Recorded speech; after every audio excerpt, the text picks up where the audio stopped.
Kanaafuu egaa maatii yuutuubii dammadaamuu kan taatan hundumaatiif ergaa bareedaan ani har'a isiniif qabadhee dhufe kun mata dureen isaa humna amantiidha. Amantiin humna qaba. Amantiin waan hundumaa kan of keessaa qabu, waan hundumaa of keessatti hammatee kan jiru amantiidha. Amantii qabaachuun jireenyaaf nama geessa. Amantii qabaachuun fayyinaaf nama qopheessa.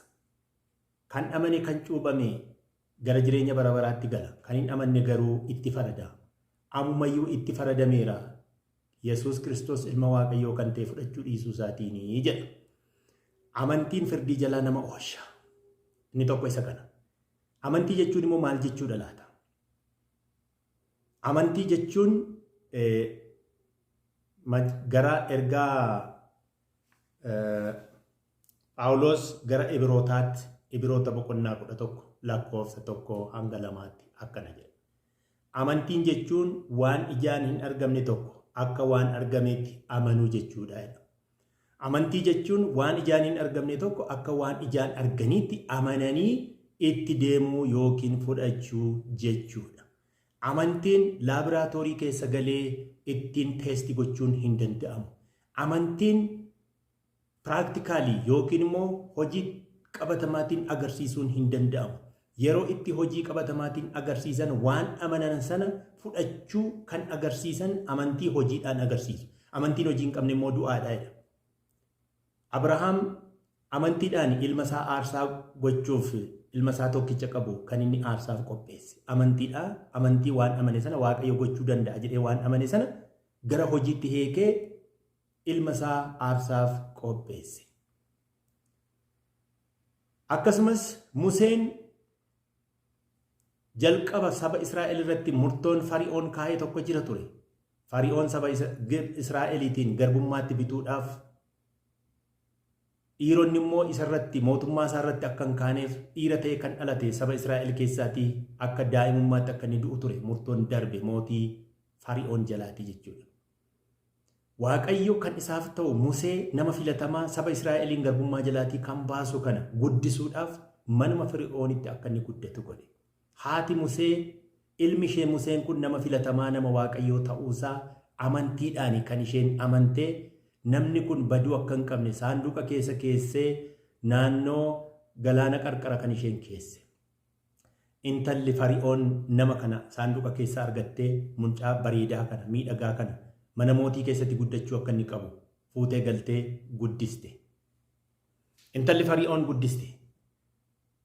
Namni Waaqayyoo Museen filatamaan kun mana diina Israa'el kan ta'e mana Fari'oonuma keessatti akka inni kunuunfamu akka inni guddatu taasifame. Museen erga guddatee erga of baree garuu amantiidhaan Waaqayyo saba isaa garbummaa jalaa baasuuf akka inni danda'u waan amaneef mana mootii keessa cooma booka otoo dhuguu cooma kutatee nyaatuu qanaatee keessa otoo jiruu qanaatee kana keessatti jiraachuun barbaachisaa akka hin taane saba isaa wajjiniin gara gammoojjiitti bahee qabsootti bahee dhiphachuun barbaachisaa akka inni ta'e amanee amantiidhaan mana Fari'oon keessaatii bahe. Qabsootti galee jechuudha. Amantii waan ijaan hin argamne kan akkasitti gochuudha. Abbootiin amantii warri duraanii lafti kun sagalee Waaqayyootiin ta'e jettee akka isheen jedhamee akka isheen uumamte amantiidhaan bira ga'ani malee gaafas Waaqayyo bira jiru miti. Amantiidhaan Waaqayyo irraa ergaa kana fudhatanii lafti kun samiin kun kan nuti arginu kun lafa kanarra kan jiraatu munyuuqaan hundumtinuu akka inni socho'u Waaqayyo ta'e jedhee akka inni uume amantiidhaan bira ga'ani saayinsiidhaan laaboraatoorii keessatti cheek godhanii lafti akkamitti akka isheen uumamte bineensonni akkamitti akka uumaman qurxummiin galaana keessaa akkamitti akka uumame lafti kun immoo galaana irratti akkamittiin akka isheen akka galaana kanarra dhaabbattu samiin kun immoo utubaa malee akka inni dhaabbatu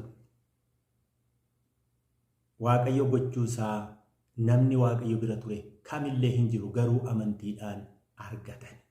Sabni Israa'el Gibsi keessaatii ba'uuf yeroo ka'anii Waaqayyo galaana diimaa kana ol dhaabee utubee galaana kana akka lafaatti irra isaa akka isaan ce'an Museen fa'aa ulee isaanii harka diriirsanii amantiidhaan lafa kanarra harka isaanii galaanarra diriirsanii jennaan galaanichi hin dhaabate hin abboomame kana booda galaanarra ce'anii laga sana herga ce'anii warri Gibsi immoo saba Israa'el kana qabachuuf yeroo isaan fiigan galaanatti akka isaan hidhiman godhe. Amantii yoo qabaatte diinni keenya si ari'atu hanga galaanaatti ceetutti inni si ari'atu kun yoo jiraatillee akkasuma dhidhimee tafa ati duuba deebitee hin ilaalta reeffa isaanii akkasii kan inni jedhu.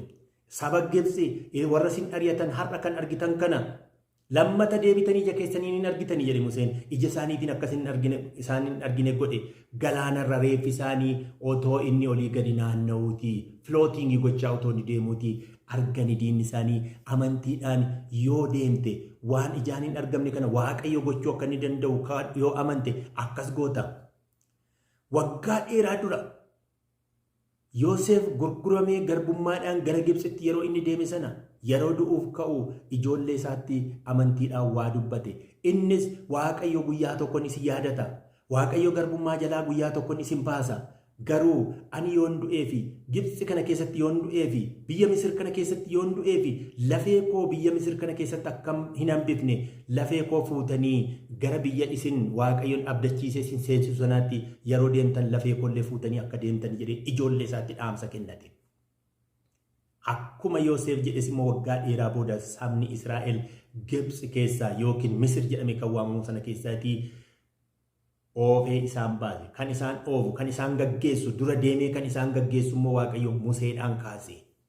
Waaqayyo Museedhaan kaaseetu gammoojjii keessa akka isaan deemanii guyyaa duumessaanii ergamaan Waaqayyoo akka aduun isaan irra kenne gochaa halkan ergamaan ifaa isaan gaggeessaa sabni Israa'el kun waggaa 40 gammoojjii keessa akka isaan deeman isaan godhe.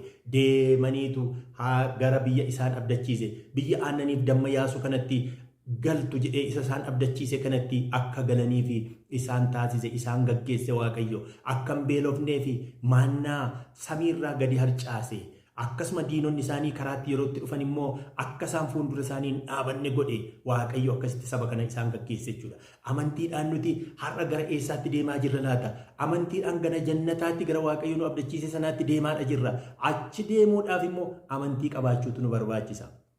Iyyaasuuf Kaaleb qofaatu gara biyya abdachiifame sanaatti galee kaan garuu karumatti hafanii jedha sagaleensaa.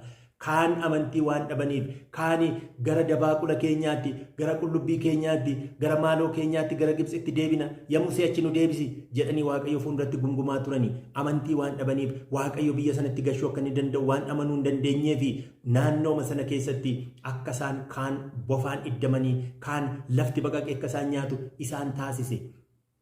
Amantii hin qabnu yoo taane karaatti hafna akkuma isaanii jechuudha. Amantii qabna yoo taane garuu nuti hin ceena. Numa kunneetu ni ceena biyya nu abdachiifame sanatti hin galla. Har'a amanuudha qabna kana gochuudhaaf. Kanaaf Ibroota boqonnaa 11 lakkoofsa 1-2 kan amantii jechuun wanta ijaan hin argamne tokko akka waan ijaan arganiitti amanuudha. Fudhatanii itti deemuudha jedha. Iyyaasuun yeroo karaarra deemu erga Museen karaarratti erga inni hafee erga inni boqotee booda Iyyaasuutti kenname saba Israa'el akka gaggeessuuf. Iyyaasuun waraanatu isa mudate gosa saba wayii wajjin. Erga waraanni isa mudate halkanis waraanarra turanii guyyaa waraanarra turanii Waaqayyoon maal jedhe hanga waraana kana injifannutti biiftuun kun bakka jirtutti haa dhaabbattu jedhe. Iyyaasuun biiftuun akka isheen hin sochoone ajaje. Biiftuun hanga waraana sabni Israa'el hanga waraana injifatutti biiftuun sun achuma dhaabbatte. Biiftuullee ajachuun danda'a amantiidhaan jechaadha. Gooftaan keenya Yesuus Kiristoos akkas jedhe. Amantii hanga ija sinaaficaa yoo qabaattan galaana kanaatiin asii ka'iitii gama sana dhaabbadhu yoo jettan hin dhaqa wanti isa dhibullee hin jirudha. Hanga ija sinaaficaa iji sinaaficaa iji ishee baay'ee xiqqoodha. Hamma ishee amantii yoo qabaattan tulluu kana sochoostanii galaana keessa geessanii dhaabuu ni dandeessu jedha. Amma Qorontoos 2 lakkoofsa 18 wanti ijaan argamu kan yerooti jedha. Ijaan wanti arginu nyaata ta'uu danda'a, uffata ta'uu danda'a, mana jireenyaa ta'uu danda'a. Wanti nuti ijaan argaa jirru kun amma kan yerooti. Wanti nuti amantiidhaan eeggannu garuu kan bara baraati jedha. Amantii, jaalala, abdii isaan kun sadan wal faana jiraatudha. Isaan kana keessaa amantiin, jaalalli, abdiin bara baraan waaqarrattis lafarrattis hin jiraata. Amantii fi jaalalli keessumaa jaalalli samiirrattis hin jiraata. Abdiin kan yerooti. Abdiin hanga iddoo sana geenya jennutti wanta nuti abdannudha. Waan ijaan hin argine sana argina jennee kan nuti abdannee eeggannudha. Gaafa bira geenyu garuu raawwateera jedhama. Raawwateera jedhama. Yohaannis boqonnaa 11 lakkoofsa 21 irraatii akkas jedha. Maartaanis Gooftaa Yesuusiin, yaa Gooftaa, osoo ati jiraattee obboleessi koo hin du'u ture jette. Innis deebisee du'aa kaasuun nan danda'a, ati amani malee jedhe. Inni du'aa ni ka'a, yoo du'es ni ka'a. Yoo du'es ni ka'a jedhe. Isheen garuu deebistee maal jette? Dhuguma guyyaa dhufaatii keessa lammaffaatti akka inni du'aa ka'ummaa nan amanaa jette. Yesuus kan inni dubbatu waan biraa, isheen kan dubbachaa jirtu waan biraa. Inni kan inni dubbachaa jiru amma rafee jira, boqonnaa fudhatee jira, hin dammaqsinaa jedhe bartoota isaatiin yeroo deemee ka'uuf jedhe. Hin dammaqsina dhandheetu jedhe. Bartoonni isaallee akka inni du'e hin beekani, dhuguma rafee irratti fakkaatee ture. Du'a akka hirribaatti fudhate waama. Du'a akka hirribaatti waamiin Gooftaan.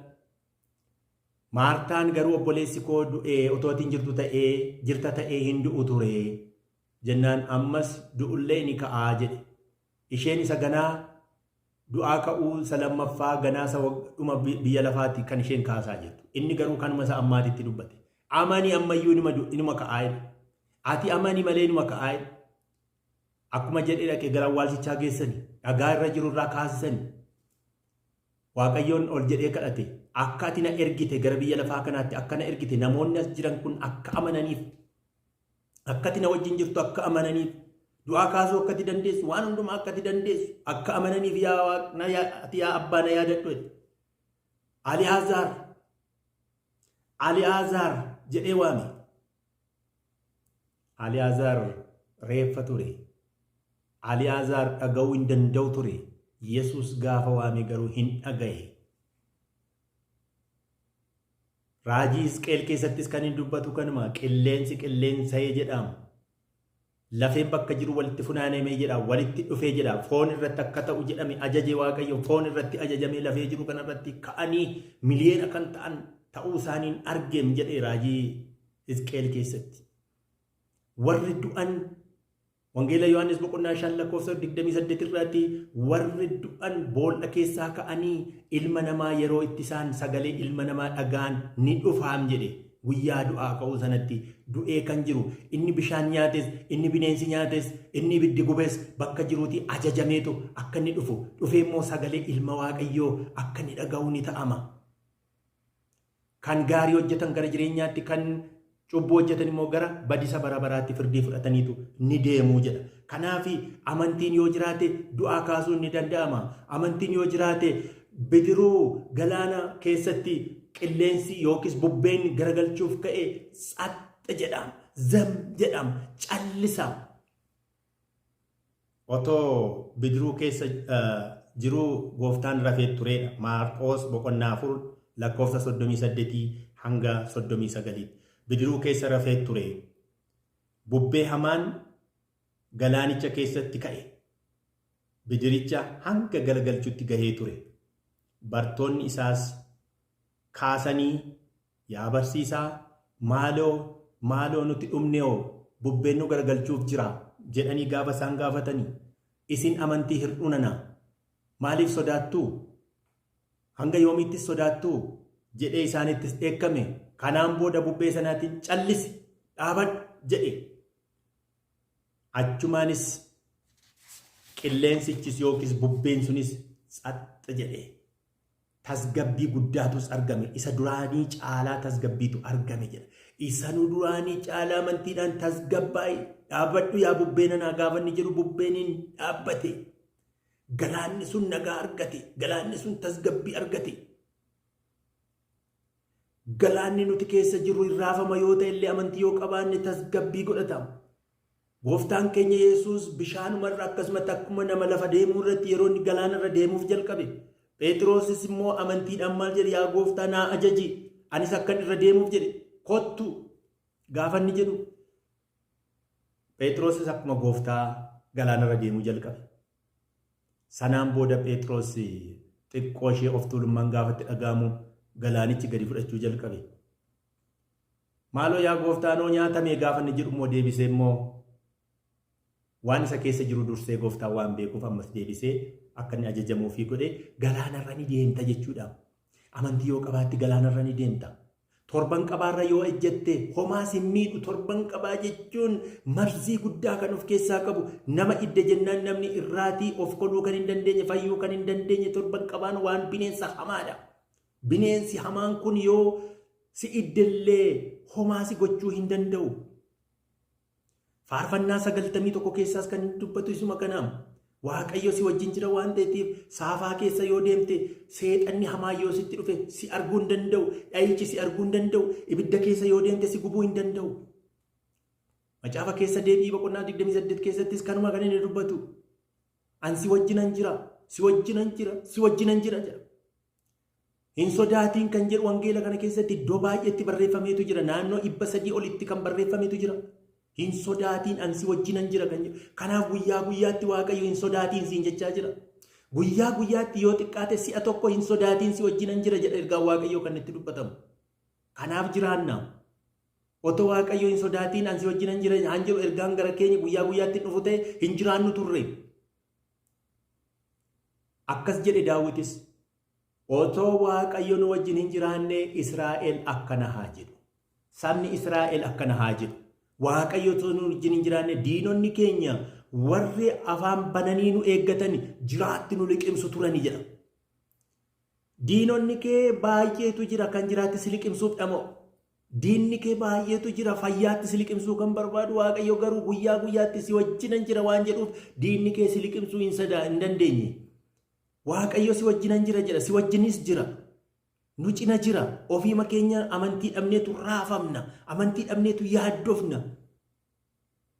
Amantii dhabuu keenya kana maal jedha gooftaan? Simbirroo bakkee ilaalaa jedha.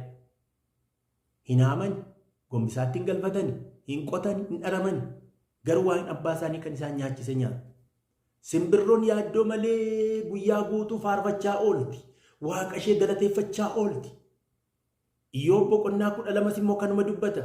Waa'ee Waaqayyoo of eeggannoon siif qabus baruu yoo barbaadde dhaqi simbirroo samii keessaa gaafadhu.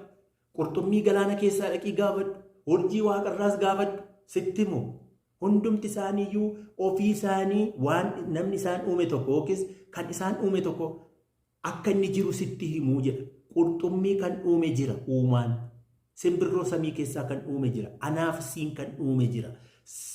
Kan irra keessatti ilaallu kuni biiftuus yoo ta'e, ji'as yoo ta'e, urjiis yoo ta'e, urjiin bakkalchoonni kuni samiirra kan socho'an kan itti rarra'an finyoon isaanii dheeru hin jiru. Finyoon isaan rarraasee hin jiru. Ampuulii mana keenya keessatti ol rarraafanneerru kuni shiboo qaban ittiin gadi rarra'u malee ofii isaan dhaabbatu. Urjiin gaduu samii keessatti arginu kun hundumtinuu kan isaan rarraasee yookiin itti rarra'aniiru hin qabani. Ofiiuma isaanii seera isaanii eeggataniitu samii keessa socho'u. Biiftuun ganama karaa bahaa baatii lixarran immoo galgala lixxi. Guyyaa tokko dogaggartee karaa kaabaa yookiis karaa kibbaa baatee hin beektu. Urjiinis akkas, jiinis akkas. Isaan kana gaafadhu Waaqayyo seera kaa'eefiitu seera Waaqayyo isaanii kaa'eetiin deemaa jiraachuu isaanii sitti himuudha.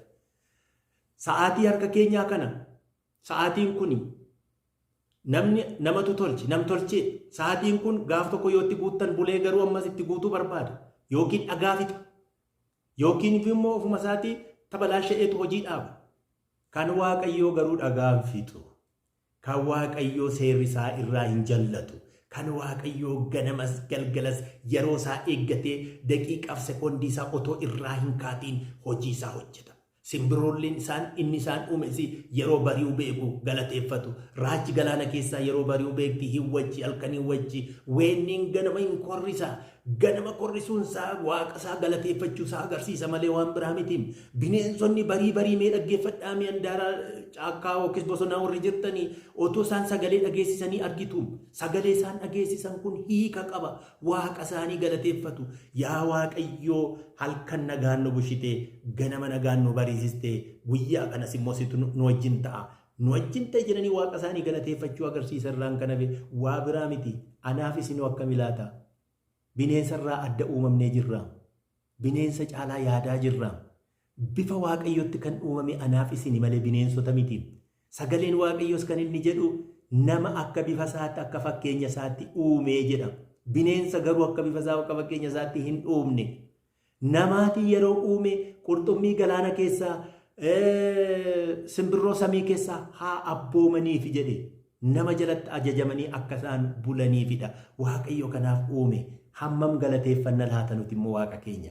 Ganama yeroo kaanu waaqayyoon galateeffannaa, galgala yeroo rafnu galateeffannaa, yeroo kana situ naaf kenne jennee galateeffannaa, bara kana situ naaf kenne jennee galateeffachaa jirraa waaqayyoon. Sagalee waaqayyoo kana dhaggeeffachaa jirraa. Sagaleen isaa kun nu cimsa. Loltuun guyyaa guyyaatti leenjii yookiis tireeningii fudhata. Ispoortii waraanaa kana, leenjii waraanaa kana guyyaa guyyaatti siyaasaan, fiizikaalii akkasumas immoo mentaalii leenjiin hin kennamaa fi sababiinsaa harka diinaatti akka hin kufneefi mentaaliis ta'e fiizikaalii kan nuti leenjinu lola hafuuraa keessatti lolli keenya immoo hafuurota hamaa faana waan ta'eetiif lola hamaa kana keessatti moonee dabarchuuf immoo kitaaba qulqulluu kanatu dirree leenjii keenyaati. Dirreen leenjii keenyaa, dirreen waraana keenyaa kan nuti itti cimnee ittiin diina keenya moonu sagalee waaqayyoo kana. Kan biraa kan nuti hidhannu hin qabnu. Meeshaa hidhadhaa. Kophee miila keessanittis hidhadhaa, mudhii keessanittis hidhadhaa, mataa keessanittis gonfoo keewwadhaa jedhee kan inni itti dubbatuu fi gonfoon kun immoo sagalee waaqayyooti. Inni mudhii keenyatti hidhannu kunis immoo boombii yookiis immoo waa biraas ittiin fakkaatiin boombiin boombii caalu, inni baroota jijjiiru, inni mootota jijjiiruu danda'u, inni baraa gara baraatti ce'u kan barrisaa daangaa hin qabne sagalee waaqayyoo kanadha. Sagaleen waaqayyoo uumama lafaatii kaaseetu hanga ammaatti jira, hamma dhuma biyya lafaattis ni jiraata jechuudha. Ana Alfaa fi Omeegaan mul'ata Yohaannis keessatti kan inni dubbatu. Alfaa fi Omeegaan kan jalqabaa fi kan dhumaa anaa jedha. Hanga dhumaatti kan jiraatu, kan jalqabas ture, kan har'as jiru, hanga dhumaattis kan jiraatu sagalichiisuma kanadha. Inni kun isa kanatti yoo jiraatte yeroo kamiyyuu nagaan jiraatta. Yeroo kamiyyuu inni injifatta ati. Yeroo kamiyyuu akkuma Yoosef otuu biyya garbummaa keessa jiru waaqayyo biyya lafaa kana keessatti hin nabaasa jedhee amane lafeen koollee biyya garbummaa kana keessatti hin hafiin yaa ijoollee koo gara biyya waaqayyo isin abdachiise kanaatti lafee koo fudhaa deemaa jedhe. Waggaa 600 booda sabni Israa'el lafee abbaa isaanii lafee Yoosef kana baataniitu ture. Waggaa 40 kan isaan gammoojjii keessa deemanii. Gammoojjii keessa deemanii biyya waaqayyo abdachiise keessatti geessanii lafee Yoosef kana awwaalani. Amantiidhaan Yoosef kana dubbate. Amantiidhaan Museen mana mootii keessaatii biyya qanaatee qabu, biyya gammachuu qabu yookiis immoo masaraa gammachuu qabu keessaatii jiraachuu dhiiseetu saba isaa faana baadiyyaa keessatti yookiis gammoojjii keessatti rakkachuu filate. Kun amantii waan jiruufi. Amantii qabna taanaan har'allee nuti kan nuti filannu gammachuu ishee yeroo kan waggaa 30 waggaa 40 ton taane gammachuu bara baraa waaqayyo bira jiraannu kana kan nuti filachuu qabnu. Filannoon kee kana haa ta'u yaa obboleessaa, yaa obboleettii ergaan koo ani har'asiif qabu amantiidhaan biyya itti galtu sana filadhu. Kan inni jedhe gooftaan qabeenya keessan eessatti walitti qabachuu qabdu? Samii irratti walitti qabadhaa. Hattuun achii hin haattu, saamtuun hin jirtu, daanoon hin jiru, achitti kan sin jalaa nyaatu hin jiru, achitti walitti qabadhaa jedhe. Inni nuti itti walitti qabannu qabeenyi mootummaa waaqaatti fudhannee gallu hin jiru. Qabeenyi keenya qajeelummaa nuti hojjennu waaqayyoof abboomamuu keenya, sagalee waaqayyoo kana of keessatti qabaachuu keenya, ijji hafuuraa nu keessa jiraachuu isaati malee kan biraan nurraatii kan barbaadu hin jiru. Mootummaan waaqayyoo qabeenyaan hin bitamu. Mootummaan waaqayyoo firaan yookiis immoo humna waraanaa baay'ee qabaachuudhaan hin galamu. Amantii qabaachuu qofaadhaan gala. Amantii yoo qabaatte hin galta. Kanaafi Maatiyos boqonnaa 9 lakkoofsa 20 irraatii immoo achii waa tokko isinittan dubbisa. Seenaan isaa dura otoo achi hin galiin dura gooftaan Yesus mandara iddoo biraatii gara mandara tokkootti deemee olii gadi waa'ee mootummaa waaqayyoo hin lallaba, waa'ee mootummaa waaqayyoo hin barsiisa, itti hin hima. Namni qalbii jijjiirrachuu akka inni qabu, namni gara waaqayyootti dhufuu akka inni qabu, mootummaan waaqayyoo akka inni dhiyaate kana lallaba ture. Kan inni dhufeefis gara biyya lafaatti kana ture. Nama cubbuu jalaatii baasuuf ture, nama du'a jalaa baasuuf ture, aangoo seexanaa jalaa baasee gara ijoollee waaqayyoo jedhamuutti fiduudha ture. Kaayyoonni gooftaa Yesus Kiristoos kana jechuudha. Kanaafi namoonni baay'een isa faana, tunni baay'een isa faana deema. karaatti dhukkubsataan gara isaatti dhufee yaa Yesuus ilma Daawit nama Maarii hoggaa jedhan hin isaan fayyisa, jaamaa hin fayyisa, duudaa gurra bana, gooboo ni diriirsa. Akkastu ture. Namoonni isa faana deeman immoo waan arganiif waan dhaga'an kana dhugaa ba'aa deemu turanii. Gara Yesuus kan dhufe hin fayya, gara Yesuus kan dhufe nagaa argata. Dhukkuba kamirraayyuu namni hin fayya, lamsii qaburraatii hin qullaa kan jedhu sagalee guddaadhaan dhageessisu turanii, sagalee guddaadhaan dubbatamu ture. Guyyaa sana waan addaatu ta'e. Dubartiin tokko waggaa 12 cinqamaa turte. Waggaa 12tiif dhiigni ishee jala yaa'aa turte. Qabeenya qabdu hundumaa mana ogeessotaatti fixxee turte. Qabeenya ishee mana hundumaatti fixxee turte. Abdii kutatteetti, abdii kutannaa keessa jirti turte. Sagalee gurguddaan namoonni Yesuus faana itti kobbanii yeroo isaan deeman kana gaararraa yeroo dhageessu manni isaanii gaara gajjallaa Yerusaalem gaara gajjallaa jirti waan ta'eef mandara Yerusaalem keessattuu jirtuuti sagalee guddaa dhageesse. Qalbii jijjiirradhaa gara Waaqayyootti deebi'aa mootummaan Waaqayyoo dhiyaateeroo kan jedhu bartoonnis faana deemu namoonni kaanis faana deemu turanii. Yesuusis isaan fa'a gidduu jira ture. Yesuus gidduu isaaniitii hin argamu. Namni bira ga'ee dhibee isaa itti himachuu hin danda'u ture. Dubartiin kun sagalee guddaa hoggaa argitu mandaricha keessaatii gadi baatee hin dhaggeeffatte. Yesuus isa kam akka inni ta'e baruu barbaadde, ijaan arguu barbaadde. Yeroo gaafattu argachuu hin dandeessu. Namni itti baay'atee jira waan ta'eef itti dubbatachuu hin dandeessu. Dhibee ishee isa waggaa 12 rakkachaa turte kana otoo itti himatteetti hin gammaddi turte isheetti tola ture. Garuu argachuu hin barbaanne waan ta'eef bira ga'uu hin dandeenye waan ta'eef waan tokko yaadde. Nama kana duubaan suuta jedhee yoon deeme fiixee uffata isaa yoon tuqiyyuu nan fayya. Dhangala'aan dhiigni na keessaa dhangala'u kun hin dhaabbata. Nan fayya jettee amante sammuu ishee keessatti. Amantiidhaan eeggatte hin dhufte. Yesuus yeroo inni achiin darbuuf jiru itti gortee duubaan suuta jettee nama ol siifachi saaqattee uffatuma isaa qofa tuqxee biraa deebite. Achumaan dhiigni ishee inni dhangala'u hin dhaabbate. Ameen maqaan Waaqayyoo haa galateeffannu. Kanatu ta'e. Yeroo sana Yesuus amma humni na keessaa baheera jedheetu dubbate. Humni na keessaa baheera yeroo inni jedhu sana naasuun itti dhaga'ame. Hin naate. Attamitti na arge. Anoo dhokadheetaniin duubaan fiixee wayyaa isaa tuqe akkamittiin na arge namichi kun dhugumayyuu inni raajii dhugaadha. Inni dhugumayyuu waaqadha jette. Raajii addaa Waaqayyo saba Israa'eliitiif erge jettee dubbatte garaa isheetti jechuudha. Kanaan booda ani amantii akkanaa lafa Israa'el keessatti argee hin beeku. Amantiin keessi fayyiseera yaa dubartii nanaa jedheetu itti dubbatee jedha. Amantiin akkas humna qaba. Amantiin dhukkuba nuti waggaa baay'eetiif rakkannu keessaatii nu fayyisuuf humna qaba.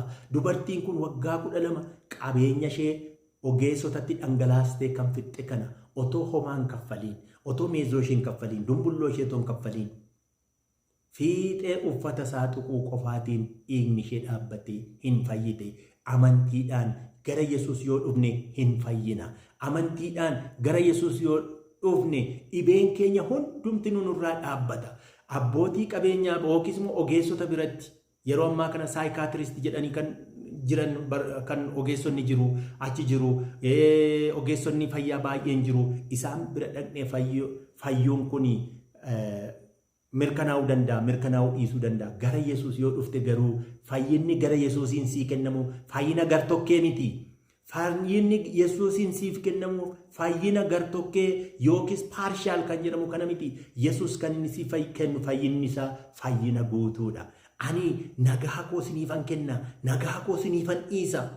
Nagaan ani siniif kennu akka biyyi lafaa kun kennitutti miti jedha. Biyyi lafaa kun har'a nagaa argatti, borotoo jeeqamtu argina, qanii biraa immoo waan biraa keessattuu galtu argina. Kan Yesuusiin qabu garuu guyyaa hundumaa nagaa qaba. Guyyaa hundumaa nagaan Yesuus nuuf kenne jira jedha. Nama nagaa hin qabne fakkaanna, namootaafuu nagaa kennina jedhe Paawulos. Warra badan fakkaanna, namoota garuu badii jalaatii ooshina, namoota hin fayyifnam kadhanneefiitudha. Kanaafi isin soogidda biyya lafaatanni jedhameefi kanaafi amantiidhaan gara Yesuus yoo dhufte Yesuus soogidda si taasisa. Soogiddi midhaadha. Midhaan akka inni midhaa'u kan taasisu, ittoon akka inni midhaa'u kan taasisu soogiddadha. Dhadhaa fi qimama adda addaa itti namnu miti kan ittoo keenya nuu midheessu. Soogidda sana qofaadha. Ati soogiddadha biyya lafaatiif. Soogiddadha biyya lafaaf. Ifadha biyya lafaaf. Ifa taata. Dukkana keessatti biyyi lafaa kun dukkana. Biyya lafaa ishee dukkana kana keessatti ifa taatee ifni kee biyyi lafaa ittiin akka isheen deemtu taata. Biyyi lafaa kun hadhooftuudha. Isheen hadhoofte kun karaa kee soogiddummaa argatteetu akka isheen midhooftu taasifama Waaqa biratti jechuudha. Kanaafuu nuyi amantii yoo qabaanne akkas ta'uu dandeenya jechuudha. Kan Maatiyos boqonnaa 14 lakkoofsa 36. Maatiyos boqonnaa 14 lakkoofsa 36 akkana jedha. Dhukkubsattoonni fiixee uffata isaa akka tuqaniif eeyyama gaafatan warri fiixee uffata isaa tuqanis ni fayyani jedha. Eeyyama gaafatanii. Inni kaan immoo maal jedhe? Naa'oon koo dhukkubsattee jirti yaa gooftaa. Asuma taa'ii naa abboomii. Ati yoo abboomte hin fayyaa garbichi koo manaatii jedhee gaafateen. Ajajaan 11. Manuma taa'ii asuma taa'ii yoo na ajajje manatti hin fayya inni. Asuma taa'iitii ajaji dhukkubichaa. Amantiin akkasii kanadha jechuudha. Uffatuma keellee yoo tuqne hin fayyinaa. Uffatuma kee tuquuyyuu nu eeyyami. Kunumtuu qoricha jedhanii amantiidhaan gaafatanii. Warri tuqanis immoo nima fayyani jedha. Amantiin isa kana. Maarqoos boqonnaa 3 lakkoofsa 10 namoota hedduu fayyise waan tureef dhukkuba isaaniitti warri rakkachaa turan fiixee uffata isaa tuquuf wal dorgomu turanii jedha. Namoota hedduu maraatota fayyisaa ture, jaamtota ija banaa ture, duudaa gurra banaa ture, dhukkuba garaa garaa irraatii kan gooboo ta'e akka inni diriiru taasisaa ture. Waan kana waan argaa turaniitiifi namoonni hedduun isaanii uffatuma isaa tuquuf irratti kompiit wal gochaa turanii, wal dorgomaa turanii, anatu tuqa wal jechaa wal dursaa turanii. Kanarraa kan ta'e warri uffata isaa tuqanis immoo hinuma fayyani jedha. Amantiidhaan uffata isaa tuqiin fayyita. Viidiyoo kana kan dhaggeeffattu ergaan Waaqayyoo har'a siif qabu kuni amantiidhaan ati gara Waaqayyoo yoo ilaalte dhukkuba qabdurraatiin ni fayyita, dhibee qabdurraa ni fayyita, sodaa qabdurraa ni fayyita, yaaddoo qabdurraa ni fayyita. Waaqayyoon si fayyisa kana hundumaarra. Kitaaba qulqulluu dubbifadhu. Waaqayyoon kadhadhu. Akka inni si fayyisuu danda'u amani. Akka inni dhibee kee qabdurraatii si furuu akka inni danda'u amani. Dhibee garaa garaa waggaa jennu dhukkuba ta'uu danda'a, yaaddoo jireenyaa ta'uu danda'a. Rakkoo xiinsammuu ta'uu danda'a. Waaqayyootti yoo kennite ati Waaqayyo kana hundumaarraatii bilisa si taasisa jechuudha. Insi bilisoomsa garbummaa dhukkubaa, garbummaa yaaddoo jalaatiin si baasa Waaqayyo. Toomaas yeroo dheeraatii fi Yesuus wajjin deemaa ture. Qurxummii 2 buddeena 5 namoota 5,000 ol yeroo inni quubsee masoobiirra hafee yookiis 12 ol akka inni funaaname Toomaas gaafas achuma ture, argaa ture. Aliyaazaar gaafa ni Aliyaazaar ka'e jedheetii yookaan du'a keessaatii isa kaasu Toomaas achuma ture, argaa ture. Yeroo jaamaa ija banu, yeroo duudaa gurra fayyisu, yeroo maraattota fayyisu, yeroo gooboo diriirsu, dubartii waggaa 12 kana dhiigni irra dhangala'aa ture, uffata isaa tuquu qofaatiin yoggaa isheen fayyitu Toomaas argaa ture. Gaafa Yesuus fannifamee du'ee awwaalamee gaafa guyyaa 3ffaa inni du'aa ka'u, Yesuus du'aa ka'eera jedhanii gaafa itti himani. Toomaas maal jedhe? Ani mismaarri harka isaa isa ure kana keessa harka koo galchee, cinaacha isaa kana keessa harka koo galchee hamman argutti hin amanu. Ani kana tasuma hin amanu. Yesuus du'aa ka'uu hin danda'u jedhe. Inni bartoota isaatti jedhe. Yesuus gaafa isa argeera. Yeroo inni kana dubbatu isa argeera. Yeroo inni kana dubbatu duwwaa miti. Biyyi lafaa utoon uumamin iyyuu Toomaas maal akka ta'e aniif isin maal akka nutti taanu beeka. Yihudaan dabarsee akka kennu gaafa kamitti itti hime beektu? Akkuma bartoota warra kaanii si duukaan bu'a gaafa inni jedhu. Simbirroonni mannee qabu. Amma sirran deebi'a. Simbirroonni mannee qabu. Waangoonis boolla qabu. Ilmi namaa garuu iddootti mataa isaa hirkifatu hin qabu. Ati dabarsitee na gurgurtaa. Yeroo ati na gurgurtu sana birriidhaan meetii 30 yeroo ati na gurgurtu jechuu isaatiin itti mee Yihudaatti. Toomaasis immoo yeroo inni ergamoota isaatti bartoota Yesuusitti yeroo inni dubbatu kana biran jiru Yesuus. Garuu guyyaa biraa dhufe nagaan isiniif haa ta'u. Erga jedhee booda bartoota isaa hundumaa keessaa Toomaas kottu. Harka koosa mirmaarri ures ilaali. Cinaacha koosa mismaarri keessa lixee bayees ilaali. Jedhee keessa liccisiisee agarsiise. Amane gaafa inni jedhu waan argiteef amante. Otoon argiin kan amanan kan galateeffamanidha. Otoon argiin kan amanan kan galateeffamanidha. Otoon argii yoo amanne galateeffamoota. Kanaaf egaa wanta ijaan hin argimne tokko akka waan argameetti amanuu kan jedhameefi isa kanaaf waan ta'eetiif kan biraan immoo Luqaas 6:19 humni isa keessaa bahee waan namoota fayyisuuf uffata isaa tuquu fedhu turani namoonni baay'een jechuudha. Maarqos 6:56 dhukkubsattoonni uffata isaa tuqan ni fayyu turanii jedha. Kanaaf amantiidhaan yoo kana goone hin fayyina. Amantiidhaan siree ciistu irratti kan dhukkubsattee jirtu maqaa Yesuusiin hin fayyita amanii. Dhibee adda addaatiin kan sammuu kee cinqamaa jiru yoo jiraate maqaa Yesuusiitiin atiin fayyita amanii kana jechuudha.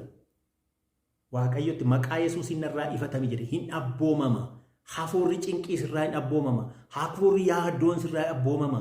Hafuurri dhukkubaan sirraa abboomama. Maqaa Yesuus Kiristoosiin sirraa ifatama waan ta'eef amanii kana. Kanaaf galatoomaa YouTube keenya kan ammas irra deebi'een warri haaraa har'uma dhuftan kun maatii YouTube Dammadaamuu ta'uudhaaf subscribe akka gootaniif isin gaafadhaa. Waaqayyo gooftaan sinaa eebbisuu eebbifamaa fayyinni nageenyi mana keessan maqaa Yesuusiin haa galu. Yesuus isin wajjin haa ta'u fayyaa ta'aa torbee biraa mata duree biraatiin nama walitti dhufnetti nagaan naaf turaan isin jedhaa. Ciao. Keenya kana dhaga'uudhaafis immoo subscribe gochuudhaan akka nu hordoftan maatii YouTube Dammadaamuu akka taataniif isin akkam jirtu nagaan koo bakka jirtan hundumaatti isin haa ga'u qabuun isiniin jedhaa. Hundi keessanuu maatii YouTube Dammadaamuu kan taatan hundumtinu. Egaa duraan dursaa guyyaa har'aatiin kan nu ga'eef Waaqayyoon galanne haa ta'u. Ulfinni Waaqayyoof haa ta'u jennaa. Waan gootan hundumaa maqaa Waaqayyootiin godhaa jedhee sagaleen isaas waan nutti himuuf har'a gaa maqaa Waaqayyootiin gochuuf har'a viidiyoo kanaatiin viidiyoo haaraa isinii qabadheetaniin dhufeen jira jechuudha. Viidiyoo haaraa akka kanatti ergaa koo otoo isiniin dabarsiin dursa mee dursinee Waaqayyoon haa galateeffannu. Galanni ulfinni hin dabarre teessoo kee irratti bara amma baraatti siif haa ta'u. Jiraataa bara baraan kan jiraattu. Yaa Waaqayyoo wanti hundumti nuun darba ati garuu hin dabartu bara baraan jiraatta. Teessoo kee irra bara baraan kan jiraattu yaa Waaqayyo gooftaa. Nama taanee otoo jirruu hin dadhabnaa hin mudhaqnaa hin rafnaa ati garuu hin raftu hin dadhabdu. Dadhabbii tokko malee boqonnaa tokko malee dhala namaa eegdee yoonaan kan geesse biyya lafaa kana tiksitee kan yoonaan geesse badiisa jalaa kan ooshite hundumtinuu maqaan kee haa galateeffamu. Cubbuu keenya hundumaa nuuf dhiisi. Dhuguma yaa Waaqayyo gooftaa amma yeroo kana siin kadhadha. Namoonni mana isaanii taa'anii viidiyoo kana dhaggeeffatan hundumtinuu maqaa keetiin akka fayyani. Maqaa keetiin fayyinni isaaniif akka ta'u. Maqaa keetiin araarri isaaniif akka ta'u kan dhukkubsatanii jiran yaa Waaqayyo gooftaa dhukkuba isaaniitti maqaa Yesuusiitiin akka fayyaniitiif si kadhadha. Sagalee kee dhagaan kanaatiin dhukkuba foonii qofaarraa otoo hin taane dhukkuba hafuuraarraas akka fayyaniitiif ati isaan gargaari. Mana tokko isaaniitti gali yaa Waaqayyo kan gaddayyoo jiraate gadda isaaniitti isaan jajjabeessi. Kan aarii qabani kan dhibee garagaraa qabani dhuguma yaa Waaqayyo gooftaa gaaffii garagaraa kan qaban jiru sammuu isaanii keessatti gaaffii isaanii kanaatiif deebii kan kennu si qofaadha. Yaada isaanii keessa kan jiru kan beeku si qofaadha. Ati yaada namaa, lafee namaa, ribuu namaa keessa deemtee waan nama keessa jiru hundumaan argita. Garaa bishaanii keessa kan jiru agarta, muka keessa kan jiru agarta, garaa dhagaa keessa kan jiru hin argita. Waan si jalaa dhoksinu tokkollee hin qabnu. Kanaafuu yaa Waaqayyo gooftaa viidiyoo kana kan dhaggeeffatan hundumtinuu mana isaanii keessatti gaaffii isaan si biraa qaban, rakkoo isaan qaban situ arga waan ta'eetiif maqaa Yesuusiitiin ati deebii isaaniif akka laattu sin gaafadha. Maqaa Yesuusiin boqonnaa sitti akka argatanii sitti aara akka galfatanii yaa Waaqayyo biyyi lafaa boqonnaa namaaf hin laattu. Biyyi lafaa kan nagaa isheen laattu miti kan ani isiniif kennu nagaan ani isiniif kennu kan biyyi lafaa laatu miti. Nagaa koo isiniifan dhiisa nagaa koo isiniifan laadha jetteetta. Kanaafuu nagaan kee yaa Waaqayyo bakka isaan jiran haa galu. Naannoo isaan jiraatan, ganda isaan jiraatan, magaala isaan jiraatan hundumaatti nagaan kee haa galu. ergaa isaan dhagaan kanaatiin immoo fayyina akka argataniitiif ati isaan gargaari. Maqaa Yesuus Kiristoosiitiif jedhii ameen.